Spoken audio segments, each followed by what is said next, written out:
ನಮಸ್ತೆ ಸ್ನೇಹಿತರೆ, ವಿಜಯ ನ್ಯೂಸ್ಗೆ ಸ್ವಾಗತ. ಕೋಲಾರ ವ್ಯಾಕ್ಸಿನೇಷನ್ ಪಡೆದ 9 ತಿಂಗಳ ಮಗು ಸಾವು. ಕೋಲಾರ ಜಿಲ್ಲೆಯ ಬಂಗಾರಪೇಟೆಯ ಸರ್ಕಾರಿ ಆಸ್ಪತ್ರೆಯಲ್ಲಿ ಮಗು ಸಾವು. 9 ತಿಂಗಳ ಒಮಿಕಾ ಮೃತ ಮಗು.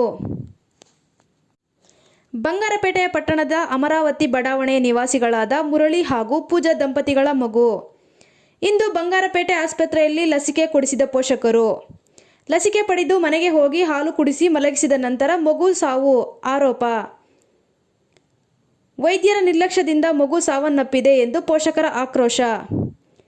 ಬಂಗಾರಪೇಟೆ ಪೊಲೀಸ್ ಠಾಣಾ ವ್ಯಾಪ್ತಿಯಲ್ಲಿ ದೂರು ದಾಖಲಾಗಿದೆ. ವಿಜಯ ನ್ಯೂಸ್, ಚಿಂತಾಮಣಿ.